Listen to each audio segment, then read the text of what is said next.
Right, ప్రస్తుతం చూస్తూ ఉన్నాము కలెక్టర్ దాడి ఘటనలో విచారణ వేగవంతం చేశారు పోలీసులు. ప్రస్తుతం పరారీలో ఉన్నాడు ప్రధాన నిందితుడు సురేష్. అలాగే పిఎస్కు తరలించారు, అరెస్ట్ చేసి పట్నం నరేందర్ రెడ్డిని.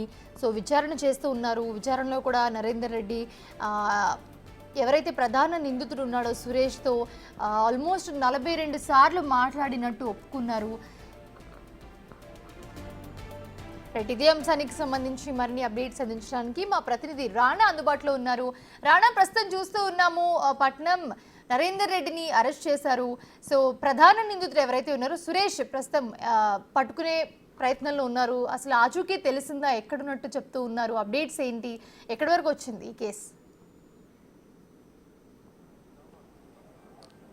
సురేష్ కోసం ఇప్పుడే 3 బృందాలుగా ఏర్పడి గాలింపు చర్యలు చేపట్టిన నేపథ్యం ఏర్పడతాయి. అయితే ఇవాళ పట్నం నరేందర్ రెడ్డిని అరెస్ట్ చేసిన తర్వాత డిటిసి కేంద్రంలో సుమారు 3.5 గంటల పాటు కూడా ఎస్పీ, ఐజీ అలాగే డిఎస్పీలు వీళ్ళందరూ కూడా విచారణ చేసినటువంటి నేపథ్యం ఏర్పడతాయి. విచారణ చేసిన తర్వాత అక్కడి నుంచి డైరెక్ట్గా పరిగి పోలీస్ స్టేషన్కి ఇప్పుడు పట్నం నరేందర్ రెడ్డిని ఇక్కడికి తరలించి ఇప్పుడు మనం బట్టి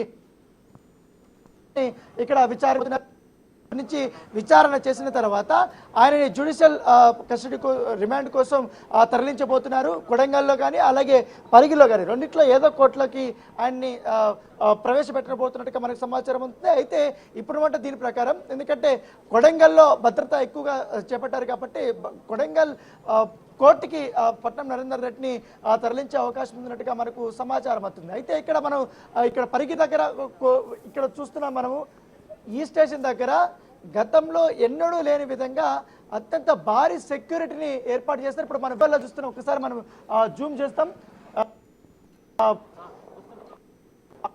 ఎవరైతే మాట్లాడుకుంటున్నారో ఆ వ్యక్తికి సంబంధించిన విషయంలో ఆయనే మొన్న జరిగిన బట్టి దాడి విషయంలో ఆ ప్రత్యక్ష సాక్షి ఆయన ఫిర్యాదు మేరకు డిఎస్పీ ఫిర్యాదు పెట్టి ఆయన ఫిర్యాదు ఎవరైతే అక్కడ మాట్లాడుతున్న వ్యక్తి ఆయన ఇచ్చినటువంటి ఫిర్యాదు మేరకే పోలీసులు ఎఫ్ఐఆర్ నమోదు చేశారు. 3 ఎఫ్ఐఆర్ నమోదు చేశారు. దాన్ని బేస్ చేసుకుని 16 మందిని రిమాండ్ చేసుకోవడం నేపథ్యం ఏర్పడుతుంది. ఇప్పుడు విజువల్ ఇస్తున్నటువంటి ఆ వ్యక్తి. సో తర్వాత ఇవాళ మరొక నలుగురిని రిమాండ్ చేయబోతున్నారు. ఇప్పుడు పట్నం నరేందర్ రెడ్డిని కూడా ఇక్కడికి తీసుకొచ్చినటువంటి నేపథ్యంలో ఇక్కడ మనం సెక్యూరిటీని మనం చాలా క్లియర్ గా చూస్తున్నాం. ఎందుకంటే ఒక్క వ్యక్తిని కూడా ఇక్కడ లోపలికి అనుమతి ఇవ్వడం లేదు. దాంతోపాటు పరిగి పోలీస్ స్టేషన్తో పాటు ఇతర పోలీస్ స్టేషన్ నుంచి కూడా పెద్ద ఎత్తున కూడా సిబ్బందిని ఇక్కడ విధుల కోసం వారు ఇక్కడికి తీసుకొచ్చినటువంటి నేపథ్యం కనబడుతుంది. బెటాలియన్స్ అంతా కూడా ఇక్కడ తీసుకొచ్చినటువంటి సిచ్యువేషన్ ఇక్కడైతే ఒక ఉద్రిక్తమైనటువంటి వాతావరణం కనపడుతుంది. ఎందుకంటే ఇక్కడ పట్నం నరేందర్ రెడ్డికి సంబంధించిన ఫాలోవర్స్ కూడా ఎక్కువగా ఉంటారనే నేపథ్యంలో ఇక్కడ ఖచ్చితంగా కూడా గొడవలు జరిగే అవకాశం ఉంది అనే ఉద్దేశంతోనే ఇక్కడ సెక్యూరిటీ అనేది కూడా టైట్ చేసినటువంటి నేపథ్యం కనపడుతుంది. సో సుమారు ఇక్కడ చూస్తున్నాం మొత్తం వికారాబాద్ నుంచి పరిగికి వచ్చేటువంటి దారి ఏదవుతుందో ఆ దారి అంతా కూడా పోలీసు వలయంలోని ఉన్నటువంటి నేపథ్యం పడుతుంది. ఎందుకంటే సాధారణ వెహికల్స్ మాత్రం ఒక దారిని మొత్తం వదిలేశారు. పోలీస్ స్టేషన్ ముందుగా వెళ్తున్నటువంటి దారి అవుతుందో అది పూర్తిగా మూసేశారు. మొత్తం బ్యారికేడ్లని అవంతా కూడా పెట్టినటువంటి నేపథ్యం పడుతుంది. మనం ఇప్పుడు విజువల్లో చూస్తున్నాం. ఐజీ సత్యనారాయణ కానీ అలాగే ఎస్పీ కూడా ఇద్దరు కూడా పరిగి పోలీస్ స్టేషన్ వద్దకి చేరుకుంటున్నారు. ఆయన కాన్వాయ్ కూడా వస్తుంది. ప్రస్తుతం అయితే పరిగి ఆయన వికారాబాద్ ఎస్పీ కూడా ఇప్పుడు కార్యాలయానికి చేరుకుంటున్న నేపథ్యం పడితే ఇక్కడ విచారణ చేసిన తర్వాత తదుపరిగా నరేందర్ రెడ్డిని ఎక్కడికి తీసుకెళ్తారనేది కూడా క్లారిటీ లేదు. మీరు అన్నట్టుగానే సురేష్కి సంబంధించిన విషయంలో ఇప్పటి వరకు కూడా ఒక క్లారిటీ రాలేదు. సురేష్ ఇంకా అప్స్కాండింగ్లోనే ఉన్నాడు. ఆయన సెల్ ఫోన్ని మొత్తం ట్రేస్ చేస్తున్నటువంటి నేపథ్యం పడితే లొకేషన్ ఎక్కడున్నాడు, దాంతోపాటు ఆయన చివరి కార్లు ఎవరితో మాట్లాడి ఏందనేది కూడా ఒక పోలీసులకు ఒక ఐడియా ఉంది కాబట్టి దాన్ని బేస్ చేసుకొని ఇప్పటికే దర్యాప్తు చేస్తున్నారు. దాంతోపాటు ఇంకా చాలా మంది పరారీలో ఉన్నారు. దాదాపు 30 మంది దాకా కూడా ఇంకా ఈ దాడి చేసినటువంటి వారిలో పరారీలో ఉన్నారు కాబట్టి వారి కోసం కూడా ప్రత్యేకమైనటువంటి బృందాలను కూడా పోలీసులు ఏర్పాటు చేసినటువంటి నేపథ్యం కనపడుతుంది. ఎందుకంటే దాడి చేసినటువంటి వ్యక్తులు ఎవరైతున్నారో వారి కుటుంబ సభ్యుల నుంచి ఇప్పటికే కొన్ని వివరాలు కూడా సేకరించారు. దాంతోపాటు 16 మందిని అరెస్ట్ చేసి రిమాండ్కి తరలించిన వారు కూడా కొంతమంది ఇన్ఫర్మేషన్ ఇచ్చారు కాబట్టి దాన్ని బేస్ చేసుకుని ఇప్పుడు ఎంక్వైరీ చేస్తున్నటువంటి నేపథ్యం అయితే కనపడుతుంది. దానితో పాటు జిల్లా కలెక్టర్తో పాటు ఇక్కడ చాలా మంది అధికారులను కూడా ఇక్కడ దాడులు చేశారు. ఏకంగా అయితే కడాకు సంబంధించినటువంటి వెంకటరెడ్డిని ఏకంగా చంపడానికి ప్రయత్నించారంటూ కూడా రిమాండ్ రిపోర్ట్లో చాలా క్లియర్గా ఉన్నటువంటి నేపథ్యం కనపడుతుంది. ఏకంగా కర్రలు, అలాగే సరిహద్దు రాళ్ళు, దాంతోపాటు మిగతా మిర్చి పౌడరు ఇవన్నీ కూడా తీసుకుని కళ్ళల్లో కారం కొట్టి వాళ్ళపైన దాడి చేయడానికి ప్రయత్నించినట్టుగా రిమాండ్ రిపోర్ట్లో చాలా స్పష్టంగా ఉంది. దాంతోపాటు కడా చైర్మన్ అక్కడ వారి నుంచి కూడా తప్పించుకోవడం బయలుదేరినప్పుడు అక్కడ ఉంటే ప్రైమరీ స్కూల్లో ఆయన తలదాచుకున్నాడు. తలదాచుకున్న తర్వాత అక్కడ పోలీసులు వచ్చి అతన్ని రక్షించినట్టుగా మనకు సమాచారం అవుతుంది. దానితో పాటు అక్కడి నుంచి మరొక వెహికల్లో ఆయన్ని పంపించేసినటువంటి నేపథ్యం పడుతుంది. దాంతోపాటు కలెక్టర్ని కానీ అలాగే ఉన్నటువంటి మెజిస్ట్రేట్ని కానీ వీళ్ళందరూ కూడా ఆ సమయంలో ఉన్నారు కాబట్టి చాలా పక్కా ప్రణాళికతో సురేష్, ఎందుకంటే ఎక్కడో ఉండాల్సినటువంటి అధికారులందరినీ కూడా మా వాళ్ళందరూ అక్కడికి రారు, మీరే అక్కడ రావాలి, మా రైతులతో మీరు మాట్లాడాలంటూ కూడా చెప్పడము. సో ఆయన జిల్లా అధికారి కాబట్టి ఆబ్వియస్గా ఎవరు పిలిచినా కూడా దూరం కూడా చాలా దగ్గర ఉన్నటువంటి నేపథ్యంలో ఆయన నమ్మి వెళ్ళాడు. వెళ్ళిన తర్వాత సమావేశం స్టార్ట్ అయింది. రైతులతో మాట్లాడే క్రమంలో వెనక నుంచి కొంతమంది కావాలనే దురుసుగా ప్రవర్తించడము, బూతులు తిట్టడము, అధికారులు పైకి రావడము, దాని తర్వాత ఒక్కసారిగా ఒక 5-10 నిమిషాలనే కర్రలు రాళ్ళు తీసుకొని వాహనాలని ధ్వంసం చేయడము, అధికారుల మీద పిడిగుద్దులు గుద్దడము, ఇలాంటి దాడులన్నీ కూడా చేసినటువంటి నేపథ్యంగా అయితే ఆ గ్రామంలో ఉన్నటువంటి కొంతమంది వాహనాన్ని కూడా కానీ అక్కడ ఉన్న కూడా ఇప్పటికే వీళ్ళందరినీ లక్ష్యం చేసుకుని అప్పుడు సందర్భం అయితే కనపడుతుంది. సో అవన్నీ కూడా వీడియోలు కానీ ఫోటోగ్రఫీలు కానీ అన్ని కూడా పోలీసులకి అందే కాబట్టి వాటిని అంతా చూసుకున్న తర్వాత వాళ్ళని ఐడెంటిఫై చేసిన తర్వాత ఈ యొక్క అరెస్టులు అనేది జరుగుతున్నటువంటి నేపథ్యం కాబట్టి అయితే పట్నం నరేందర్ రెడ్డి విషయానికి వస్తే మాత్రం ప్రధాన నిందితుడు ఎవరైతే A1 గా ఉన్నటువంటి సురేష్ ఉన్నాడో, సురేష్ దాదాపు ఆ 6 గంటల సమయంలో ఆ ఏదైతే ఆ ఇన్సిడెంట్ జరిగినటువంటి ఆ ప్లేస్లో నుంచి దాదాపు 42 సార్లు కాల్ చేశారు. ఓకే, బీఆర్ఎస్ వాళ్ళు మాత్రం చాలా క్లియర్గా చెప్తున్నారు, ఆయన నాయకుడు ఈయన కార్యకర్త కాబట్టి పార్టీకి సంబంధించిన వ్యవహారాలు మాట్లాడడానికి కోసం ఎన్నిసార్లైనా చేసుకోవచ్చు, 1000 సార్లు చేసుకోవచ్చు అని చెప్పారు. కానీ పార్టీకి సంబంధించిన కార్యక్రమాలు అక్కడ జరగటం లేదు, ఇతర సంబంధించిన బీఆర్ఎస్ సంబంధించిన కార్యక్రమాలు కూడా అక్కడ జరగట్లేదు. ఏమి జరగకపోయినా అక్కడ ప్రభుత్వం సంబంధించిన కార్యక్రమం జరుగుతుంది కాబట్టి అక్కడ ప్రభుత్వ ఉద్యోగులపైన మెయిన్ ఒక జిల్లాని శాసిస్తున్నటువంటి ప్రధానమైనటువంటి అధికారులు ఉన్నప్పుడు వారిపైన దాడి జరిగిన సందర్భం అది. దాన్ని ఆలోచించకుండా వాళ్ళు సాదా సీదాగా కార్యకర్తతో మాట్లాడము అన్న దాంట్లో కూడా కొట్టిపారేస్తున్నారు కాబట్టి పోలీసులు మాత్రం చాలా పూర్తి స్థాయి అన్ని కోణాల్లో కూడా దర్యాప్తు చేస్తున్నటువంటి నేపథ్యం కనపడుతుంది. సో దీని వెనకాల ఖచ్చితంగా కుట్ర కోణం ఉంది. ఎందుకంటే ముందుగానే రాళ్ళు తీసుకొని వచ్చారు, కర్రలు తీసుకొని వచ్చారు, సరిహద్దు రాళ్ళు తీసుకొని వచ్చారు, వాటి మీద కార్ల మీద కొట్టారు. దాంతోపాటు డిఎస్పీకి కానీ అలాగే వెంకటరెడ్డికి కానీ కడాకు సంబంధించినటువంటి చైర్మన్ ఆయన అయితే చాలా విపరీతంగా కూడా కొట్టినటువంటి నేపథ్యం కనపడుతుంది. ఆయన పైన దాంతోపాటు ఆ రోజు బందోబస్తులో ఉన్నటువంటి పోలీసులు కూడా గాయాలయ్యి రక్తాలు వచ్చినటువంటి పరిస్థితి. సో అఫీషియల్గా విధులు నిర్వహిస్తున్నటువంటి ప్రభుత్వ ఉద్యోగుల పైన ఈ రకమైనటువంటి దాడి చేసినటువంటి పరిస్థితుల్లో వారిని అనేక రకాలుగా కూడా ఇప్పటికే సెక్షన్స్ పరిస్థితి. సో ఈ నాన్ అవైలబుల్ సెక్షన్స్ అన్ని కూడా ఇప్పటికే వాళ్ళని అరెస్ట్ చేశారు కాబట్టి ఇప్పుడు పరారీలో ఉన్నటువంటి వారి కోసం వెతుకులాట కొనసాగుతున్నటువంటి నేపథ్యం అయితే కనపడుతుంది. దాంతోపాటు ఇప్పటికే అధికారులు వచ్చిన వెంటనే దాడి చేయాలని ముందస్తు ప్రణాళిక కూడా A1 గా ఉన్నటువంటి సురేష్ ప్రణాళిక చేసినట్టుగా ఈ రిమాండ్ రిపోర్ట్లో ఉన్నటువంటి నేపథ్యం అయితే కనపడుతుంది. సో ప్రస్తుతం అయితే వీళ్ళకి 61/2 191/4 అలాగే 132 21/1 324 అలా రెడ్ విత్ సంబంధించి 190 BNS సెక్షన్ కింద ఇప్పటికే కేసులు నమోదు చేసిన నేపథ్యం కాబట్టి దాంతోపాటు PDPP యాక్ట్ ని కూడా ఇక్కడ నమోదు చేశారు. 1280 సంబంధించి BNS కేసుల కింద కేసులు అయితే నమోదు చేసిన నేపథ్యం కనపడుతుంది. హత్యాయత్నము, అసాల్టింగ్, ఉద్యోగుల విధులకు ఆటంకము ఇవన్నీ కూడా నాన్ బెయిలబుల్ సెక్షన్స్ కిందకు వస్తాయి కాబట్టి ఈ సెక్షన్స్ కింద వీరిపైన కేసులు నమోదు చేస్తారు. ఇప్పుడైతే పట్నం నరేందర్ రెడ్డి మీద ఏ సెక్షన్స్ కింద కేసు నమోదు చేశారనేది కూడా ఇప్పుడు ఒక క్లారిటీ రాలేదు కాబట్టి విచారణ జరుగుతుంది. ఇప్పుడు మీరు చెప్పినట్టే ఒక్కసారి విచారణ గురించి మాట్లాడదాం. ఎవరైతే ప్రధాన నిందితుడు ఉన్నాడో సురేష్ పరారీలో ఉన్నాడు ప్రస్తుతం. ప్రస్తుతం పట్నం నరేందర్ని అయితే అదుపులోకి తీసుకున్నారు. సో ఆయన ఏం చెప్పారు అసలు ఈ విచారణలో? ఒప్పుకున్నట్లుగా తెలుస్తోంది, ఎందుకంటే ఆల్మోస్ట్ 42 సార్లు కాల్ మాట్లాడాను అని ఆయన ఒప్పుకున్నట్లుగా తెలుస్తోంది. అసలు ఈ విచారణలో ఆయన ఏం మాట్లాడారు, ఏమేం చెప్పారు?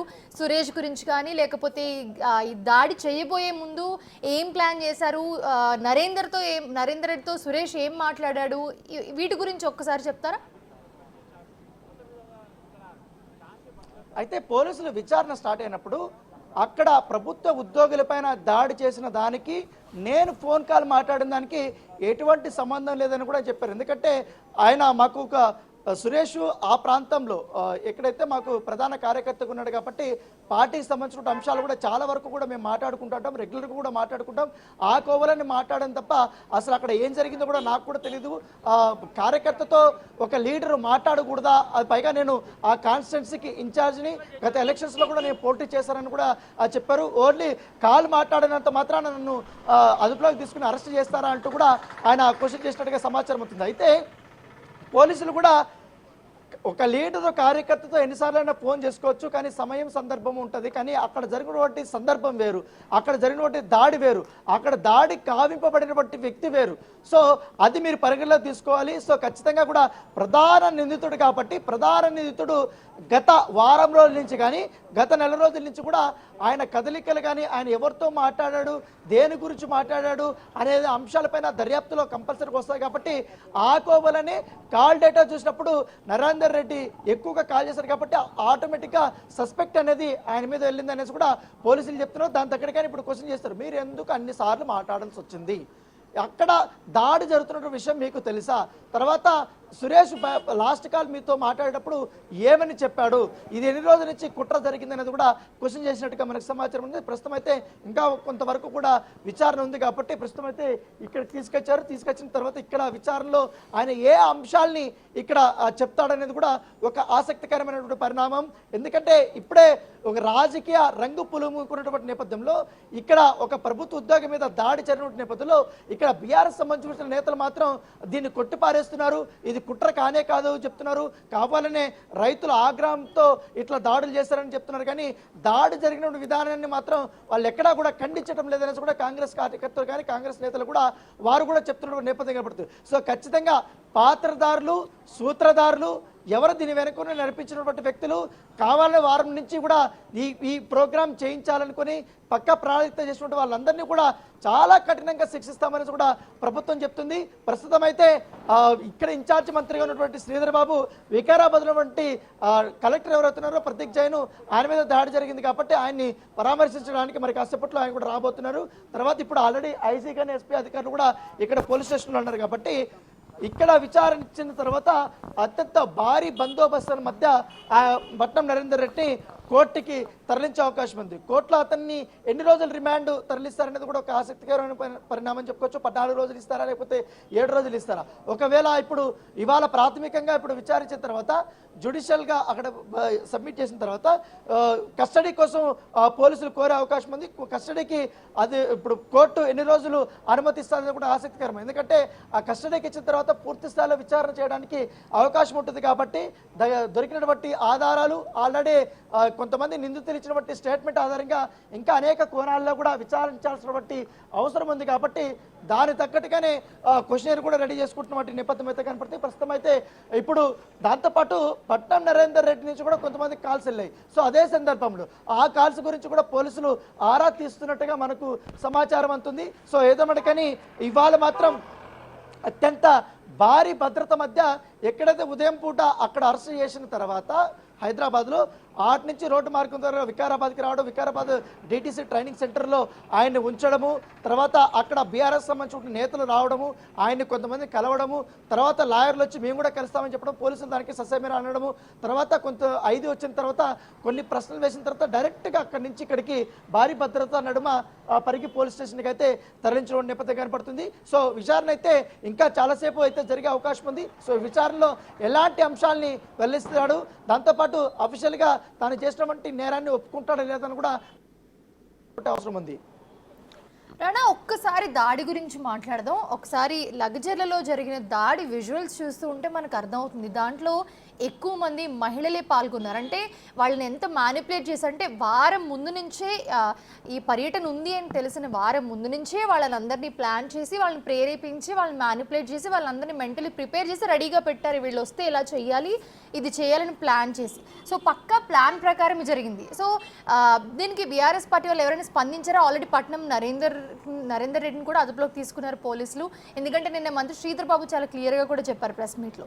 సో అసలు ఏం చెప్తున్నారు? దాడి ఎవరైతే చేశారో గ్రామ ప్రజలు ఎవరైతే ఉన్నారో వాళ్ళు ఏం చెప్తున్నారు? వారం రోజుల నుంచి సురేష్ అనే వ్యక్తి ఎంత మ్యానిపులేట్ చేయకపోతే వాళ్ళు అంత ఇదిగా పాల్గొంటారు ఆ దాడిలో అనేది కూడా మనం చూసాం. వాళ్ళు ఏం చెప్తున్నారు అసలు?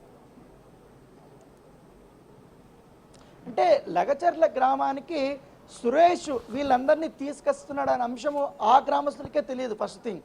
దాంతోపాటు అక్కడ 2 గ్రామాలు ఉన్నాయి, ఆ 2 గ్రామాలు తాండాలు ఉన్నాయి, ఆ తాండాలకు సంబంధించిన వ్యక్తులు కూడా ఉన్నారు కాబట్టి వాళ్ళు దాడులు చేశారనేసి కూడా అక్కడ చెప్తున్నారు. అయితే వాళ్ళని ఉసుగొల్పింది మాత్రం సురేష్ అనేసి కూడా పోలీసులు చాలా స్పష్టంగా చెప్తున్నారు. ఎందుకంటే ముందుగానే కర్రలు తీసుకురావడం ఏంది, అప్పటికప్పుడే కారం పొడి తీసుకురావడం ఏంది, సరిహద్దు రాళ్ళని రెడీ చేసుకోవడం ఏంటి, మహిళలేమో ఒక పక్క వెహికల్స్ని డామేజ్ చేస్తుంటారు, పురుషులేమో ఒక పక్క అధికారులను లక్ష్యం చేసుకుని వారిపైన కర్రలతోనో రాళ్లతోనో దాడి చేస్తారు, తర్వాత పిడిగుద్దులు గుద్ది వారిని గాయపడిస్తారు, రక్తం వచ్చేలాగా కూడా కొడతారు, వాళ్ళని చంపడానికే ప్రయత్నించారనేసి కూడా పోలీసు రిమాండ్ రిపోర్ట్లో చాలా క్లియర్గా వచ్చింది. అంతే నేను రిమాండ్కి వెళ్ళిన బట్టి నిందితులు కూడా ఈ విషయాన్ని ఒప్పుకున్నట్టుగా మనకు సమాచారం అవుతుంది. సో దాన్ని బేస్ చేసుకుని ఇప్పుడు ఈ అంతా క్వశ్చన్స్ అంతా జరుగుతున్నటువంటి నేపథ్యం కనపడితే అయితే బీఆర్ఎస్ మాత్రం ఎక్కడ కూడా దీని వెనక కుట్ర కోణం లేదని చెప్తున్నారు. కానీ దాడి జరిగింది, ఈ దాడి తప్పు ఒక కలెక్టర్ మీద కానీ ఇతర అధికారుల మీద కూడా ఈ రకమైన పాశవికంగా కూడా దాడులు చేయొద్దు అనే అంశాన్ని కూడా వాళ్ళు ఎక్కడ ప్రస్తావించట్లేదు.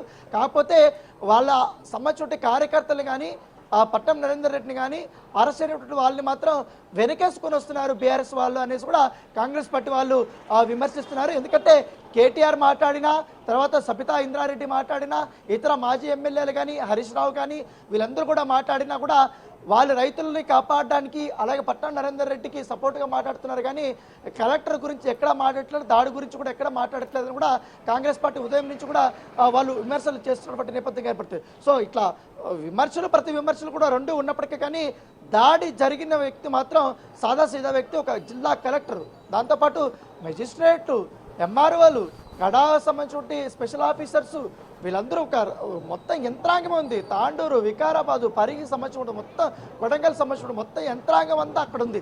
సో అంత యంత్రాంగం మీద మెయిన్ ప్రధానమైనటువంటి వీళ్ళు కాబట్టి వాళ్ళ మీద దాడులు చేయడాన్ని ఇప్పుడు పోలీసులు చాలా సీరియస్గా తీసుకున్నటువంటి నేపథ్యం అయితే కనపడుతుంది. సో ప్రస్తుతం విచారణ జరుగుతుంది కాబట్టి ఏ అంశాలని మనకి తెరపైకి వస్తారనేది కూడా మనం వేచి చూడాల్సిన